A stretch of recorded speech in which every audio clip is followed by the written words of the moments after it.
Bismillahirrahmanirrahim. Assalamualaikum dan selamat pagi. Apa khabar semuanya? Semua dah breakfast? Dah. Dah, Alhamdulillah. Bagus-bagus. Macam mana perasaan lagi berapa hari je dah nak kena pergi sekolah? Barang sekolah semua dah ada? Semua alat tulis, baju semua dah ada dah? Rasa nervous. Rasa nervous. Rasa nervous kenapa ya? Classmate sama kan? Tapi macam fikir pasal dah masuk sekolah nanti, that means we're gonna sit for SPM soon. Oh yes, betul juga tu. Betul, betul. Lepas tu korang punya batch ni pula format baru kan. So saya masih look forward to handling SPM paper 3 lah. Paper 3 dah jadi lain sikit kan untuk batch kamu ni. Kamu punya paper 3 tu dia combine 3-3 subjek. So I look forward to how we want to implement this lah. Lepas tu saya tengok macam-macam projek herbarium lah apa semua kamu buat kan. Fuh dahsyat. Nampak kamu punya scientific skills tu bagus.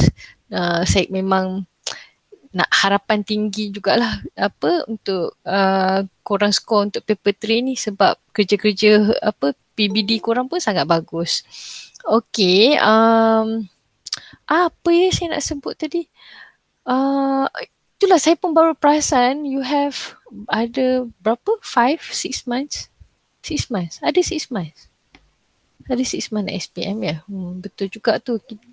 Marilah kita nervous bersama-sama. Saya pun jadi nervous juga bila Alia sebut macam tu. Alright, so kita dah ada semua. Kejap ya. Sorry, I think we have one more participant belum masuk. Ya, ada Adriana belum masuk. Adriana, on the way tu dia dah online dah tu. Okay, so kita start slow-slow dulu ya. Jadi hari ni kita akan buat 2 session. Pukul 9 sampai pukul 10 suku and then kita break 15 minit. Lepas tu 10.30 sampai pukul 11.45. So bila saya review balik apa yang kita belajar last week, bila saya review balik apa yang kita belajar last week, ada quite a number of you menyatakan pasal the last part tu tak berapa faham lah mengenai transport of water in the roots dan peranan Casparian strip kat situ ya. So okay, dah cukup. Okay, jadi kita start dari situlah. So sebagaimana yang kita discuss sebelum ni, endodermis is a bit special because there is a band, ada satu gelang yang meliputi endodermis, nama dia ialah Casparian strip. So Casparian strip ni, dia bukannya dia special sebab bukan sahaja ada lignin tapi dia ada suberin. So sebab itulah dalam diagram ni warna dia purple. So kawasan, cuba tengok pandai endodermis. Dekat endodermis, kawasan yang hanya ada cell wall, the colour is orange, but the region that have Casparian strip is labelled as purple in colour. So kawasan yang kita panggil Casparian strip sebab dia suberin tu, enapan suberin, lignin deposition tu hanya berlaku dalam region yang ada gelang warna purple tu saja. Region yang warna purple tu saja. So dia bentuk gelang. Dia satu garis saja. So mari kita tengok kesan dia terhadap transport of water. So transport of water in the plants is mainly ada tiga sebenarnya, tapi untuk level kita yang make sense dengan apa yang kita bincangkan sekarang ada dua lah. So antara plasma membrane dengan cell wall, dia ada satu ruang kecil yang membolehkan air merentasi ruang tersebut without in a very fast and continuous flow. Kalau bila air lalu di celah-celah membran plasma membrane dengan cell wall ni, sebab dia it's just a space. So dia tak ada apa-apa uh, organic molecules dekat situ. Jadi pergerakan air sepanjang sel wall tu is very fast. However, kita nampak dekat sini dalam rajah ni nampak macam dia lalu dalam sel wall lah. In fact, air lalu dalam ruang antara plasma membrane dengan sel wall.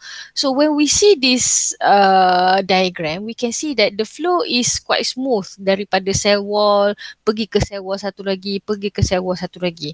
The problem is when it reaches endodermis, okay, kawasan yang lepas label nombor 5 tu adalah kawasan endodermis sebab ada Casparian strip kat situ. Once it reaches, the water reaches endodermis, dia tak boleh nak lalu ruang antara sel wall dengan plasma membrane dalam endodermis sebab ada Casparian strip. Dia dah jadi blockage kat situ. So jalan itu ditutup oleh Casparian strip, so water has to go through plasma membrane into the cytoplasm and goes through plasma membrane into the cytoplasm of the endodermis.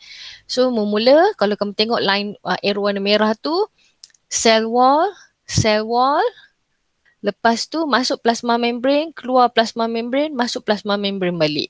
So disebabkan oleh kehadiran Casparian strip tu, water cannot flow continuously through the space between cell wall and plasma membrane, but they have to go into the cell, goes into the cytoplasm, vacuole and so on and so forth lah. Another pathway of water, ada satu lagi aliran air ialah dari satu sitoplasma pergi ke satu sitoplasma yang lain. So they have to go through cytoplasm, vacuole, plasma membrane, cytoplasm, vacuole, plasma membrane, vacuole, cytoplasm, macam itulah. So dia disebabkan arrow warna hitam tu, air melalui banyak jenis liquid, banyak jenis solution cytoplasm, solution vacuole. So pergerakan dia agak lambat. Tetapi pergerakan untuk line warna hitam tu tidak diganggu oleh Casparian strip sebab Casparian strip ada dekat setempat of the cell wall saja. So dia boleh pergerakan air tu straight saja, tidak berubah. Tetapi kalau dia lalu ikut line merah, berubah sikit lah once it reaches endodermis. Walaupun laluan merah ni lebih cepat, tetapi disebabkan oleh ada Casparian strip, akhirnya kedua-dua pathway flow of water ni bersatu dekat kawasan endodermis. Jadi jadi flow yang sama lah. So inilah yang dikatakan peranan Casparian strip dalam endodermis. Okay, this is the function of Casparian strip in the endodermis. Nanti kita akan tengok kesan daripada flow yang berfokus ni pada transport of water dalam next topic. So for the next part ialah mengenai nutrition. So nutrition, for example, Rafflesia and Lophophilum, dekat bawah ni pokok Lophophilum, are parasitic plants. So can you explain what are the adaptations, similar adaptation, kedua-duanya ada adaptation yang sama. What are the adaptations that both plants have in order to obtain nutrition? Apa adaptation atau apa structure yang mereka ada, apakah karakteristik yang mereka ada yang membolehkan mereka ni bersifat parasitik? Okay, adakah karakteristik tu pada dia punya root atau pada dia punya leaf atau pada dia punya stem? Cuba tengok apa yang root dia ada, atau apa yang stem dia ada, atau apa yang leaf dia ada, atau apa yang root dia tak ada, apa yang leaf dia tak ada, apa yang stem dia tak ada, membolehkan dia boleh buat satu function yang hanya ada pada parasitic plant. Okay.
Okay, good. I can see you have you are on the right track. Mm, okay. Um, Bagus. So, uh, I can see your answers. I can see your answers have two levels. Nombor satu ialah the roots can penetrate the host atau the roots can penetrate direct to the xylem and phloem of the host atau vascular bundle of the host. Okay. Bagus-bagus. Okay. Tu yang pertama, tu karakteristik dia, dia punya tertib tu tak ada masalah ya. Saya selalu bila saya selalu cerita karakteristik dulu and how does the characteristic enable the function. Tapi kalau sebut function dulu, lepas tu karakteristik pun tak ada masalah ya. Yang penting dua-dua elemen ada. So the characteristic of the root is the roots can penetrate vascular bundle atau the roots can penetrate xylem and phloem of the host plant. Okay, of the host plant. Okay, itu nombor satu. Akar dia boleh tembus vascular bundle. Okay, nombor dua. So, enables the parasitic plant to absorb photosynthetic product, water and also minerals. Saya setuju. Enable the plants to absorb photosynthetic products, water and minerals. Okay.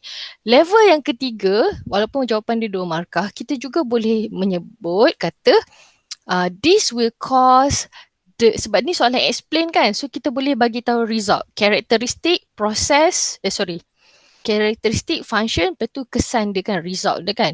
So result dia ialah this will cause the host to have lack of nutrition and eventually die. Kan lama-lama host tu akan kekurangan nutrisi dan mati. Boleh tambah. Okay, tak ada masalah.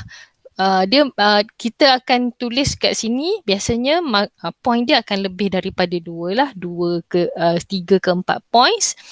And then satu lagi ialah kita juga boleh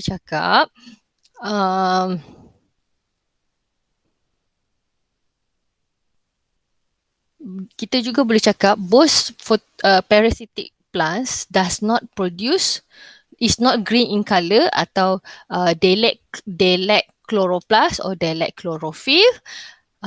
Dia punya function ialah they do not photosynthesize, so the use of energy atau production of cellular components can be used for other adaptation. So tak perlulah dia invest tenaga dia untuk buat chlorophyll atau chloroplast sebab dia dapatkan nutrition tu daripada sumber lain kan. Okay, saya ulang balik. Both parasitic plants are not green in color because they lack chlorophyll atau chloroplast. Mereka tak ada chlorophyll dengan chloroplast. Maka the function is they do not conduct photosynthesis. Dia punya explanation, dia punya further explanation dia, so the energy and the nutrient obtained by the plants will be used to focus on growing specific adaptations for absorbing materials from the host kan. Semua tenaga atau nutrition yang dia dapat akan difokuskan kepada bahagian-bahagian lain pokok lah.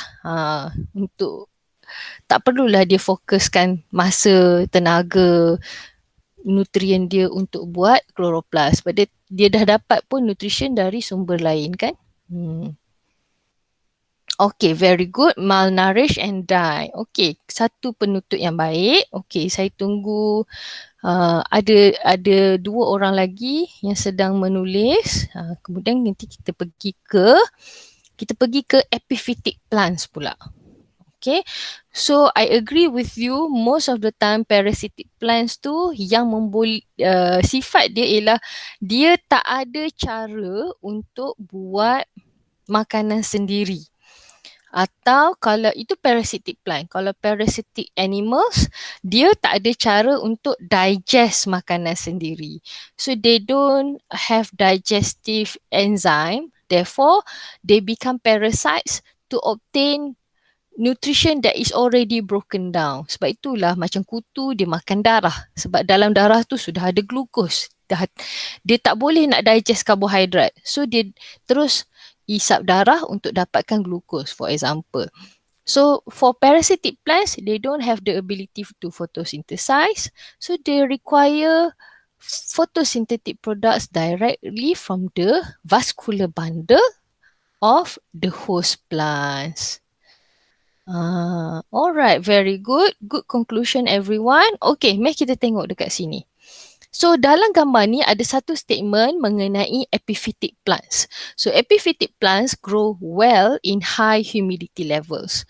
So based on your biological knowledge, can you explain why this particular tip is true for epiphytic plants? Kenapa statement epiphytic plants grow well in high humidity levels ni betul?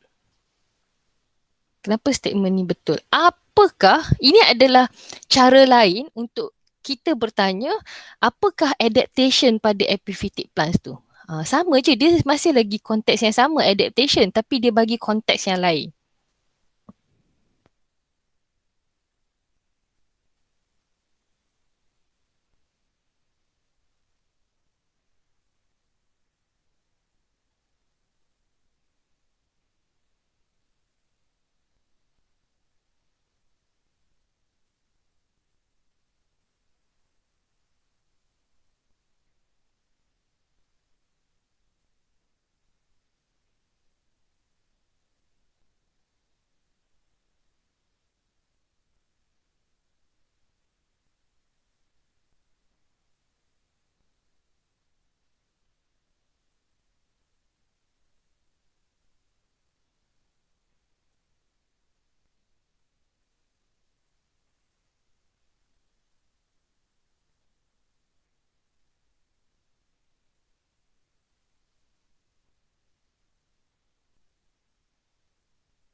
Okay, let us see your ideas. Okay, I can see your ideas are very good. Okay, so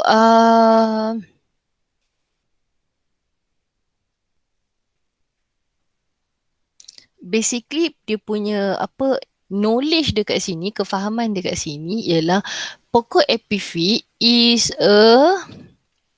apa is a type of plants that only lives on other part apa on high apa on big trees because they simply want to gain support and sunlight. Itu saja. Dia hanya nak dapat support dan sunlight saja. So the roots of epiphytes uh the roots of epiphytes are not apa does apa are only available are only growing surrounding the structure of the tree. Akar pokok epiphyt ini dia hanya uh, melingkungi atau memegang permukaan pokok-pokok yang ditumpanginya. So pokok epiphyt ni dia menumpang saja.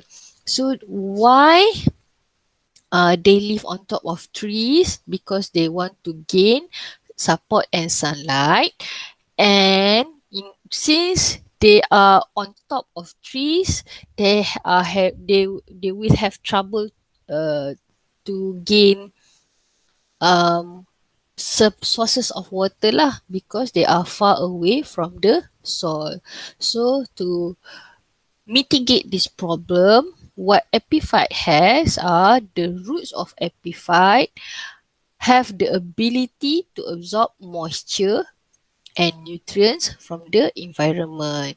Okay, epiphytic plants, the roots of epiphytic plants have the ability to absorb moisture and nutrient from the environment. Kenapa nutrient? Celah-celah permukaan pokok tu ada juga nutrien-nutrien tertentu mungkin daripada epidermis yang start to rot away kan, atau ada organisms yang mati. So dia ada dalam lengkuk-lengkuk permukaan pokok tu adalah nutrien-nutrien dia daripada pelbagai sumber. So that's why the statement epiphytic plants, the root of epiphytic plants are able to absorb moisture and nutrients from the environment. So sebab dia boleh absorb moisture from the environment, having a high humidity level is highly beneficial for this type of plants, because the higher the humidity, the higher the number of water vapor available in the environment. So senanglah untuk root of epiphytic plants ni absorb moisture sebab high humidity kan. So kalau sebut high humidity saja tak dapat markah, tapi kalau kamu sebut high humidity tu indicates high number of water vapor in the surrounding environment, baru dapat markah. Okey, kemudian statement yang kamu bagi dalam kamu kata satu lagi, saya setuju, epiphytes have swollen stems to store a lot of water. Itu pun a very good characteristic for epiphytic plants. Okay.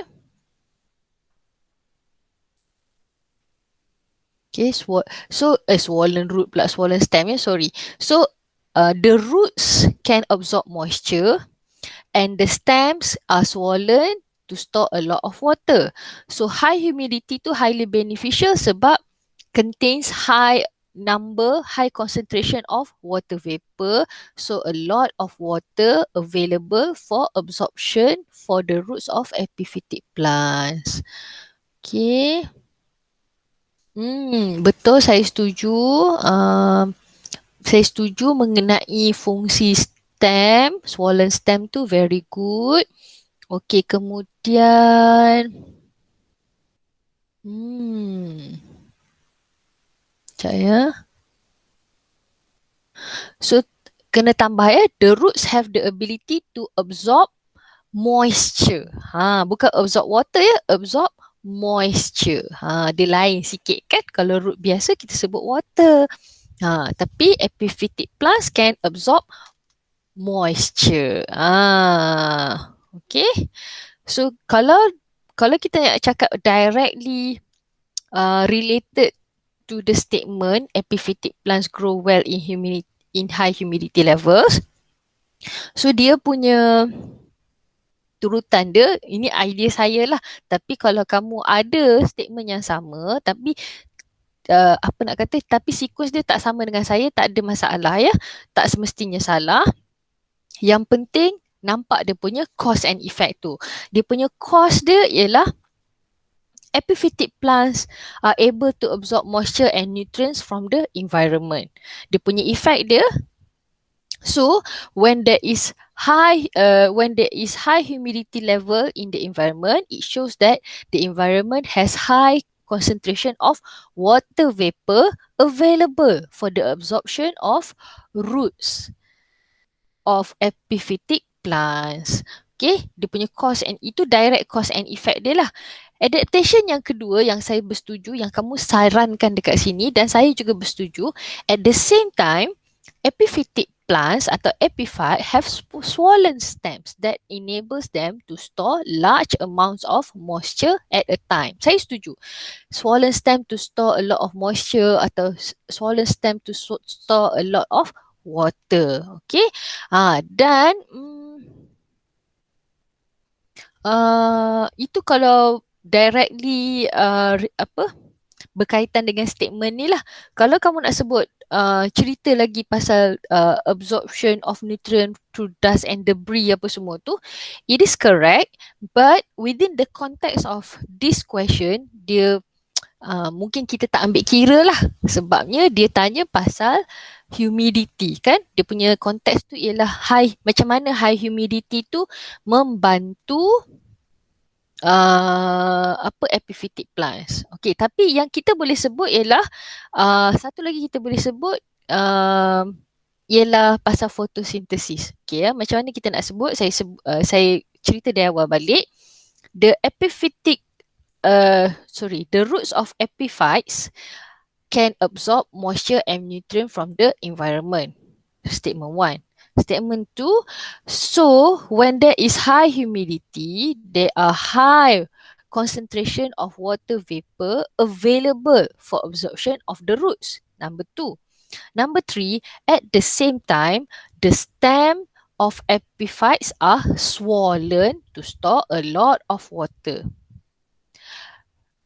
Epiphytes, with the availability of water, the epiphytes can conduct photosynthesis kan, with the availability of water. Kalau sebelum ni macam ada beberapa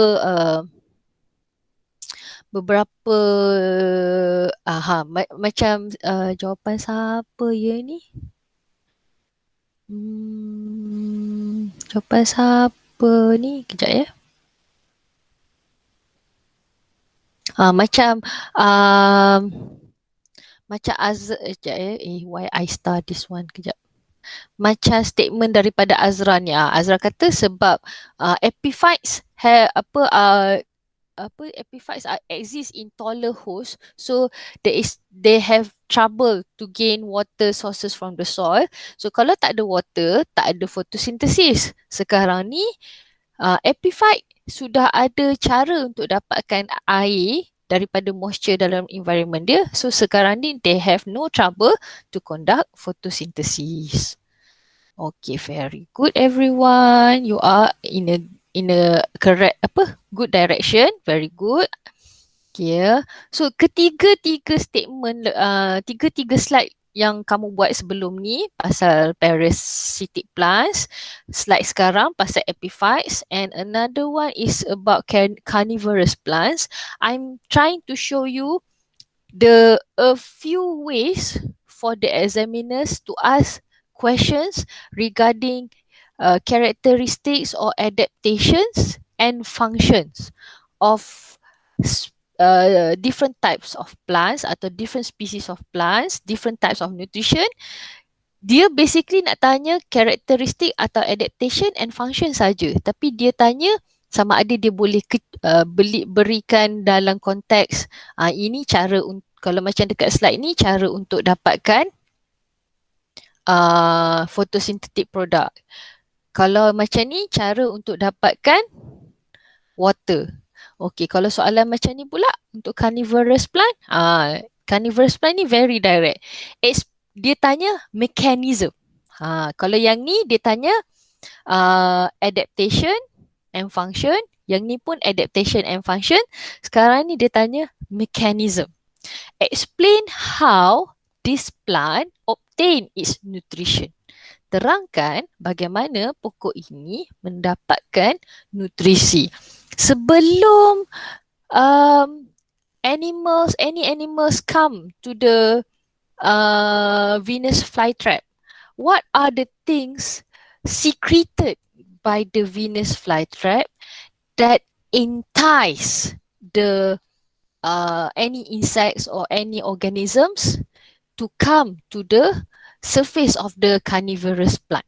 Okay, apa yang dirembeskan oleh Venus flytrap ni yang merangsang, menarik minat organisma lain untuk pergi ke permukaan Venus flytrap tu? Kan, cuba tengok, ini cara dia adalah carnivorous plant. So macam mana dia nak dapatkan nutrition berdasarkan animated GIF ni? Sebab dia carnivorous plant. Okay, tengok, mesti ada sesuatu yang menarik minat. Apa yang dibuat untuk menarik minat mangsa? Lepas tu, bila mangsa tu dah sampai ke surface tu, apa yang berlaku pada permukaan Venus flytrap tu? Ini soalan 2 markah ya, 2 markah. 2 markah.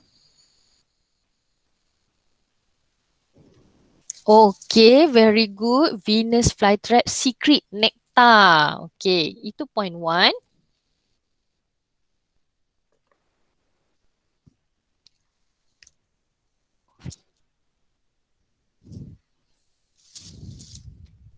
Okay, sorry. I should have show responses.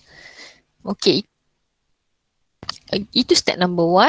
Okay, lepas tu apa yang mangsa buat? Apa yang victim pula? Apa yang prey? What does the prey do? Atau insects do when they detected the nectar?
Okay, let's see here. Okay, bermula dengan Venus flytrap.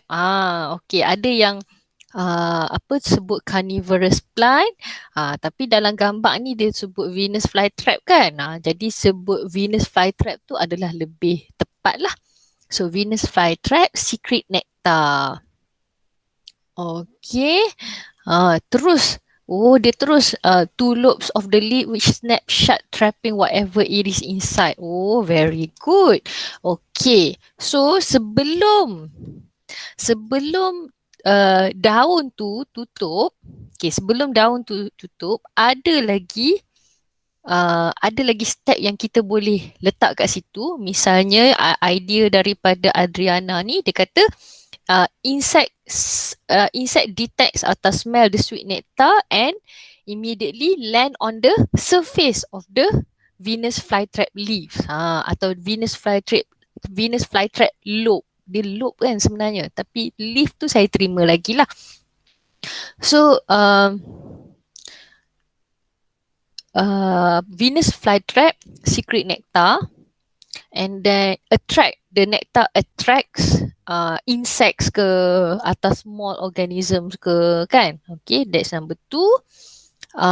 Number 3, the presence of insect on the surface of the leaf atau on the surface of the lobes. Okay, kan, saya setuju dengan Izamani punya statement, sebab dia namakan apa permukaan warna pink tu sebagai lobes, kan? Lobes, betul, saya setuju, itu lebih tepat sebenarnya. So the presence of insects on the surface of the lobes atau on the surface of the leaves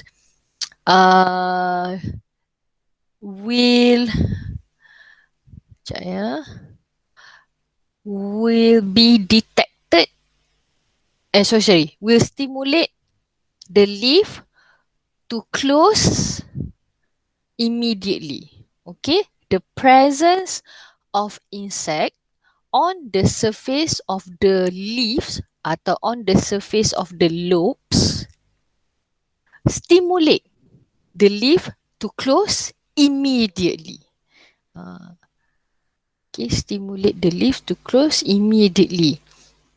Okay, statement number 3, itu statement number 3. Statement number 4, kita cakap the insect or the victim are trapped inside the lobes atau trapped inside the leaves. So kata kerja the verb trap tu adalah markah. So nombor 1, secret nectar. Secret nectar tu markah 1. Markah 2, attract insect.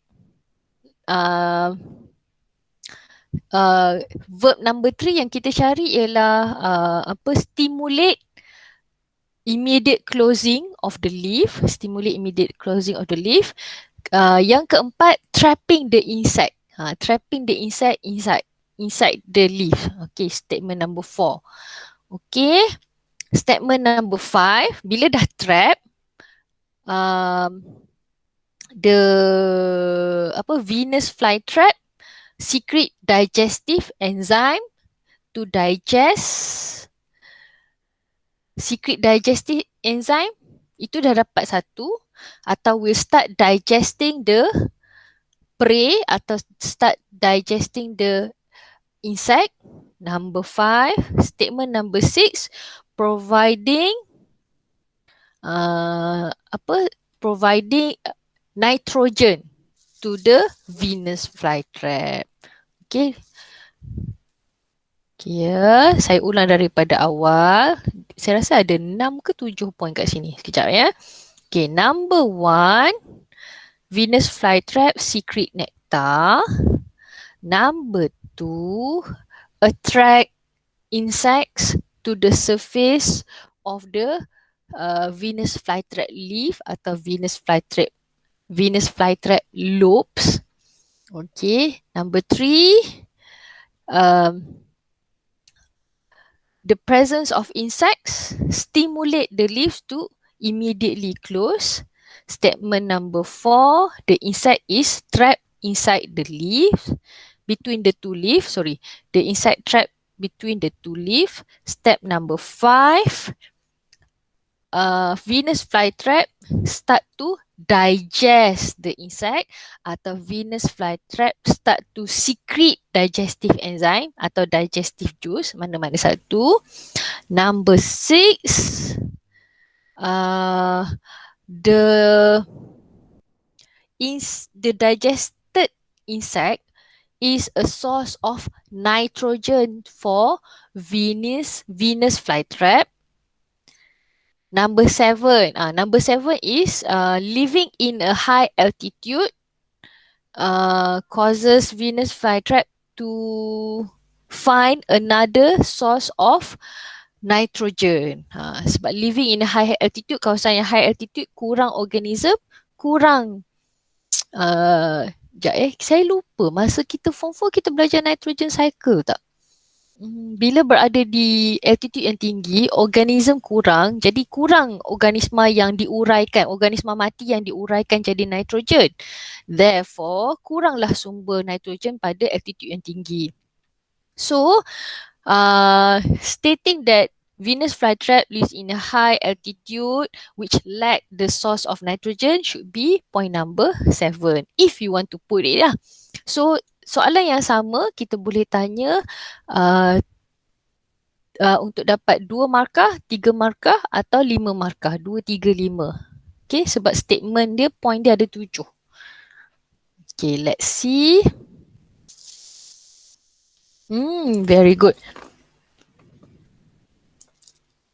Okay.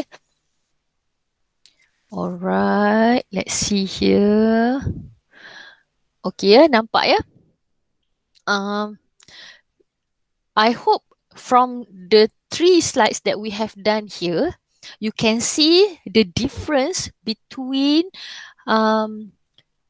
elaborating or explaining characteristics and adaptations and its function.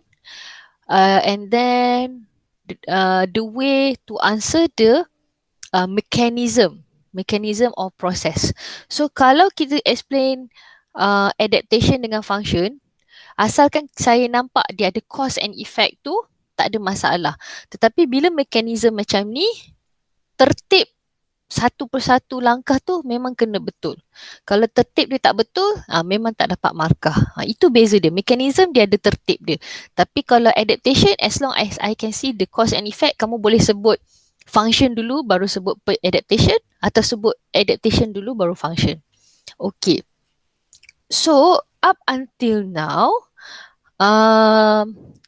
do you have any question regarding the nutrition ke atau apa root structure yang sebelum ni? Ada apa-apa lagi soalan tak?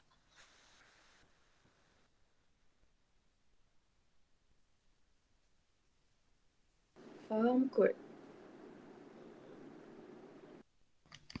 Okey, tak ada apa-apa ya setakat ni. Okey, alhamdulillah. Dulu nutrition ni sebenarnya diletakkan bersama-sama dengan chapter digestion. So bila dia letakkan secara berasingan macam ni, saya sangat appreciate bila mereka decide untuk asingkan.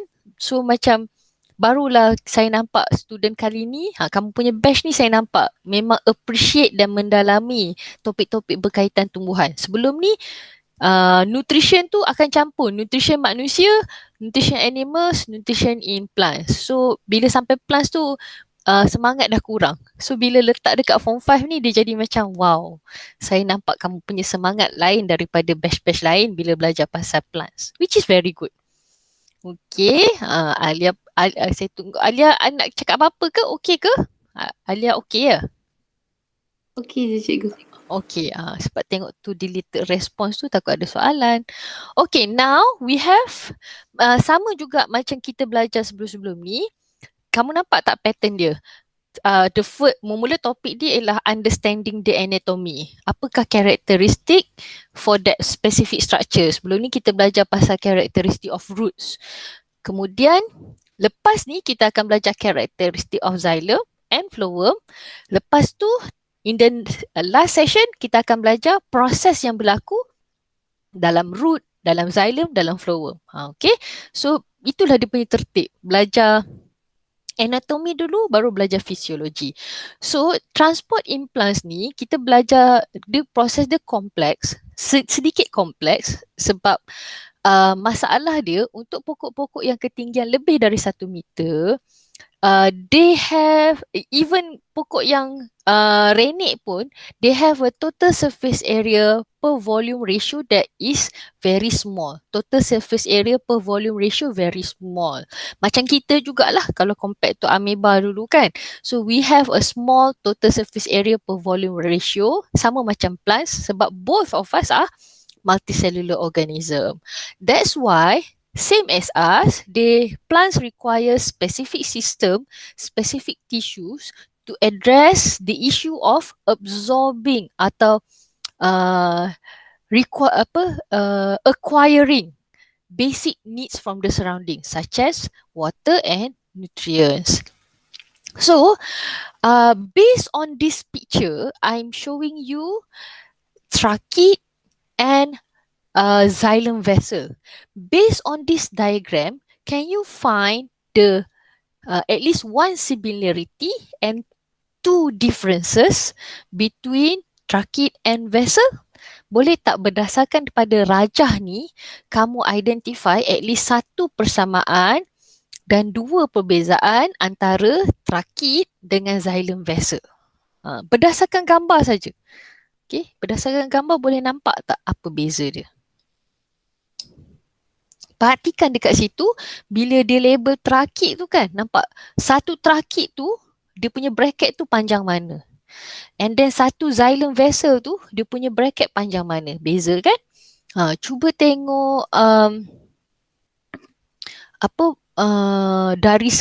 mungkin dari segi dia punya size atau dari segi dia punya diameter, kan? Atau dari segi rupa paras dia, rupa paras dia pun sedikit berbeza kan? Dekat bahagian hujung trachea tu tak sama dengan pada bahagian hujung xylem vessel. Okay?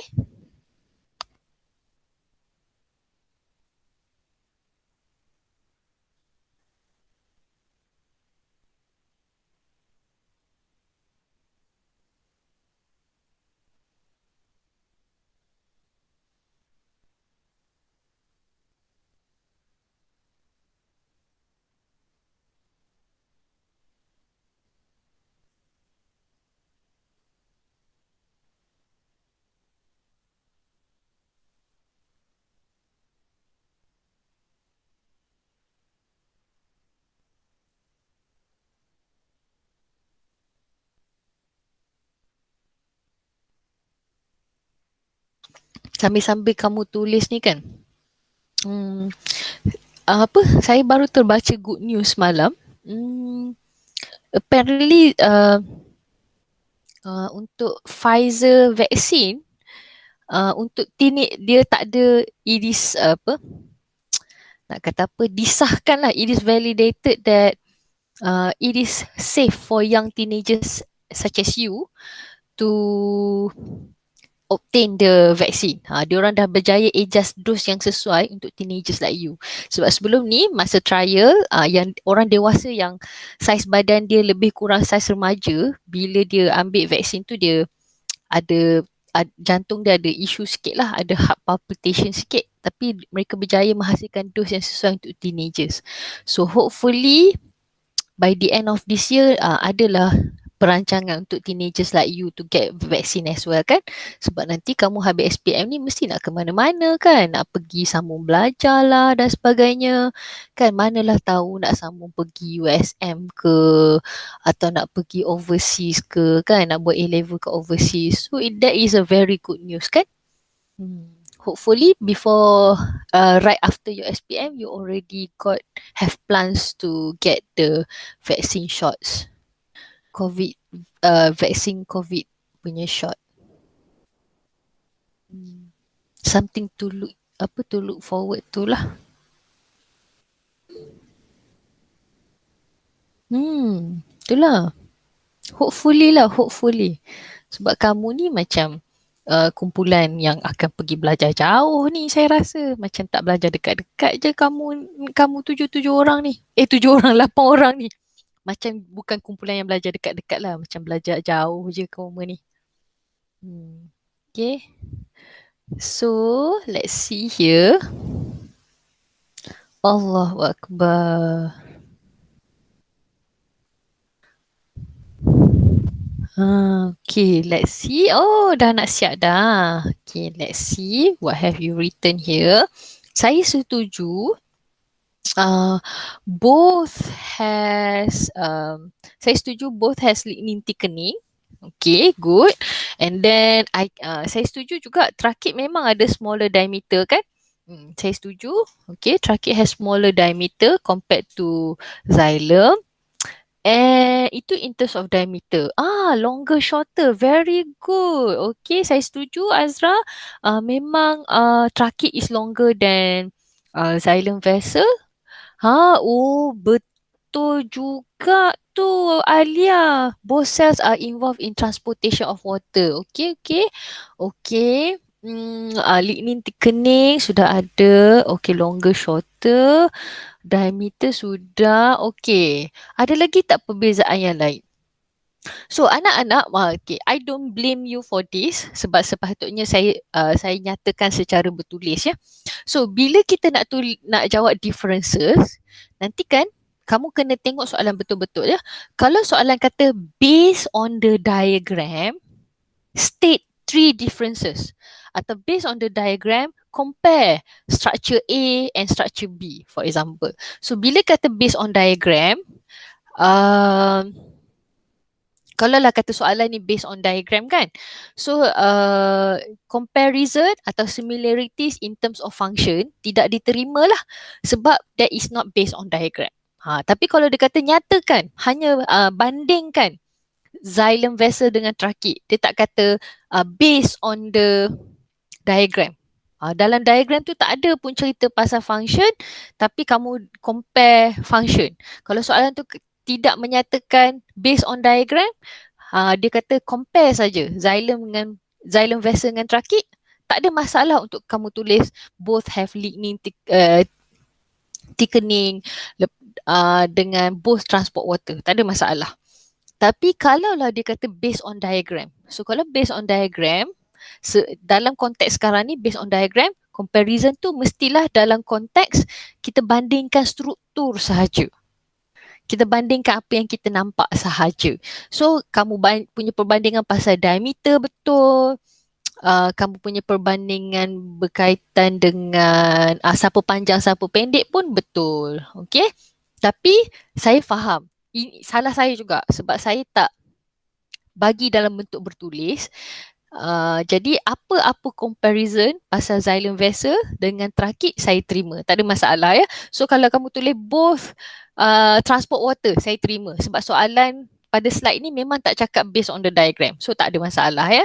Tapi in the future tolong berhati-hati untuk comparison ya. Kalau dia kata based on the diagram, kena banding berdasarkan apa yang kamu nampak saja.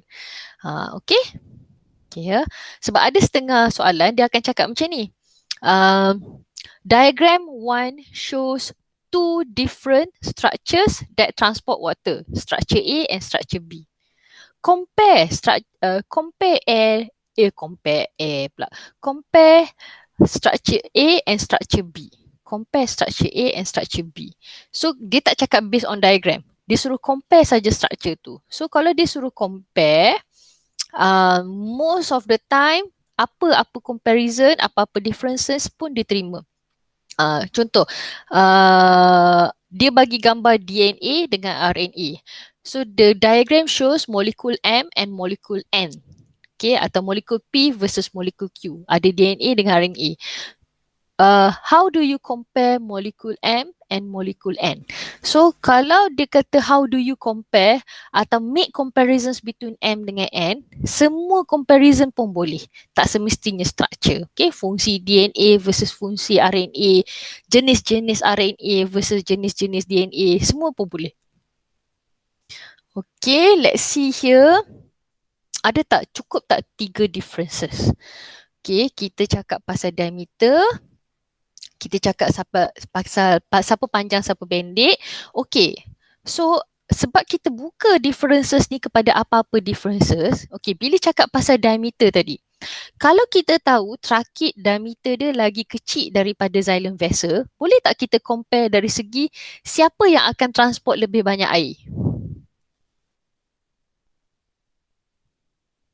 So kalau kita compare, sebab kita dah tahu siapa yang diameter besar atau kecil, so dia punya elaboration from that is volume of water.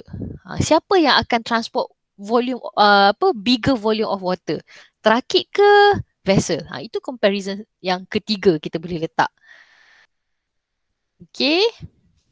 And then lagi satu, okay, yang ketiga ialah volume of water. Tadi kamu sebut pasal siapa panjang siapa pendek, diameter siapa besar siapa diameter kecil, siapa yang transport lebih banyak air, atau dalam bahasa yang canggih sikit, siapa yang lebih efficient to conduct water, kan? Which one is more efficient in conducting water, kan? Okay. Lepas tu, okay, kita dah belajar pasal, masa kita form 4, kita dah belajar pasal characteristic of water, iaitu cohesion and adhesion. Lepas tu kita dah belajar pasal capillary action. Lepas ni kita akan jumpa balik capillary action tu, tapi based on my understanding that last year you have learned about this, kalau kamu tengok, ingat balik adhesion. Adhesion tu ialah the attraction between water molecules and other substances, kan?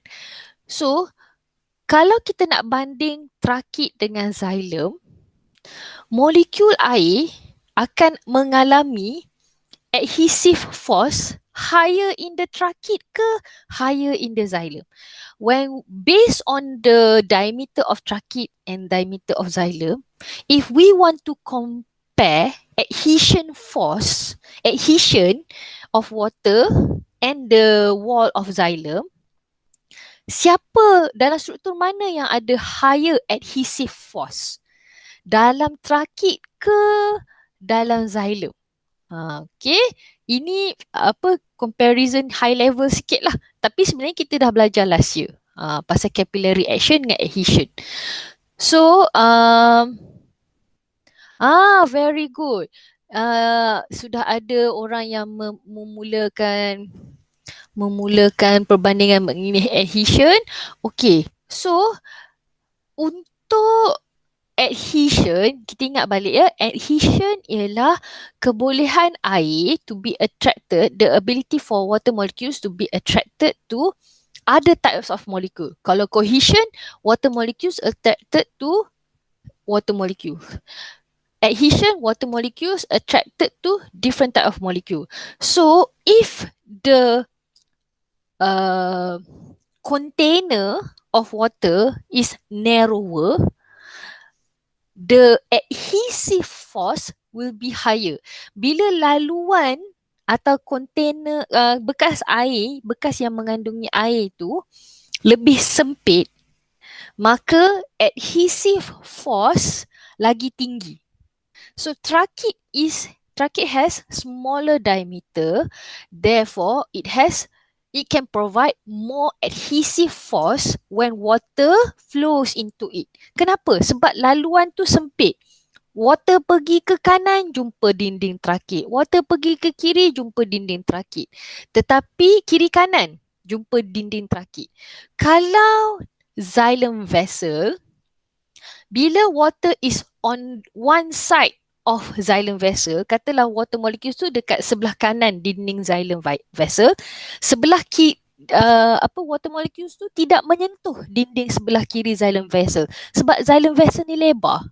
So kurang adhesive force dengan Xylem Vessel sebelah kiri, tapi dia melekat dengan Xylem Vessel sebelah dinding sebelah kanan. Kalau trakit, sebab dia sempit, bila water molecules lalu dengan dinding sebelah kanan pun dia ada adhesive force, dinding sebelah kiri pun dia rasa adhesive force sebab sempit. Tapi bila water molecules are flowing inside Xylem vessels, it is a wide vessel, diameter dia besar. Jadi when the water molecules is on the right side of the Xylem vessel, sebab adhesion kan, melekat pada sebelah kanan dinding Xylem vessel, dia tidak melekat pada dinding sebelah kiri sebab jauh, lebar. Okay, that is why adhesive force in the Xylem vessel is lesser compared to the trakit.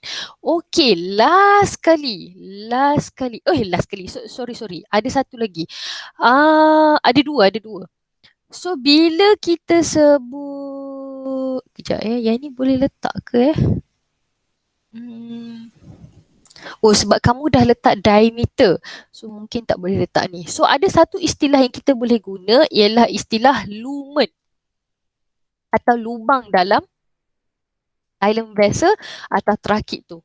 So, kita boleh kata lumen in trakit is smaller than lumen in the Xylem Vessel. Tapi sebab kamu dah kamu dah sebut pasal diameter, statement pasal lumen tu benda yang sama lah ya. So, small lumen in trakit, saya tulis dekat chat juga large lumen in Xylem Vessel. Okay. Itu kalau kita nak compare lumen. Kalau kita nak compare satu lagi, cuba kamu tengok pada bahagian hujung trakit ni. So, bahagian hujung trakit tu nampak dia macam meruncing. Okay. So, bila hujung dia meruncing macam tu, dalam bahasa Inggeris kita panggil sebagai tapered end. Hujung dia runcing. Macam kalau macam seluar, dulu macam kalau beli seluar jeans, dia ada kata tapered jeans, tapered pants. So, tapered tu maksud dia hujung dia meruncing. Hujung dia jadi kecil. Kecil dekat hujung kan, meruncing kat hujung, smaller in diameter towards the end. So, dalam istilah biologi pun kita guna istilah tapered tu sebab tapered tu adalah adjective. Okay, so in trakit has tapered end. Okay, tapi dalam Xylem Vessel dia punya hujung dia adalah wide end kan, atau selain daripada wide, kita juga boleh guna istilah transverse. Transverse ni bila kamu buat A-level baru kamu jumpa istilah ni. So, kalau saya prefer untuk kalau kamu guna wide end. Sebab wide tu memang ada dalam kita punya level kan. Okay, trakit has tapered end. Xylem Vessel has wide atau transverse end. Itu kalau kita nak banding betul-betul ikut dalam rajah kan. Okay, atau dalam bahasa Melayu dia hujung trakit adalah runcing, tetapi runcing macam pensel, hujung dia runcing kan. Tapered jeans, tapered pants, hujung dia runcing. And then Xylem Vessel tu hujung dia very wide atau transverse end. Okay, transverse end. Okay, so nampak ada banyak perbandingan yang kita boleh buat dan nak kata apa ya, dan perbandingan ini dia banyak sebab kita tak asingkan comparison tu based on structure saja atau based on function saja. Tapi kalau dia kata bandingkan struktur, kalau bandingkan struktur kita hanya boleh cakap pasal kalau kita tengok pada slide yang saya tunjuk dekat Google Meet sekarang kan, cakap pasal less efficient conducting water, more efficient conducting water tu tak bolehlah kita masukkan bila kita cerita pasal perbandingan structure. Tapi kalau perbandingan as a whole, boleh letak semua. Okay. So, let's see. Okay. Let's see here. Adaptation pula. Okay, tadi kita dah buat perbandingan. Basically kita dah kenal lah struktur dia macam mana kan. Xylem Vessel rupa macam mana, trakit rupa macam mana. Mari kita tengok adaptation of both trakit and vessel as a whole. Can you complete the characteristic and function here? Okay, can you complete the characteristic and function? Ada certain parts saya bagi characteristic. Apakah function for that particular characteristics and so on and so forth lah. Boleh buat macam ni kan. Alright.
Okay, let's see your responses. Very good.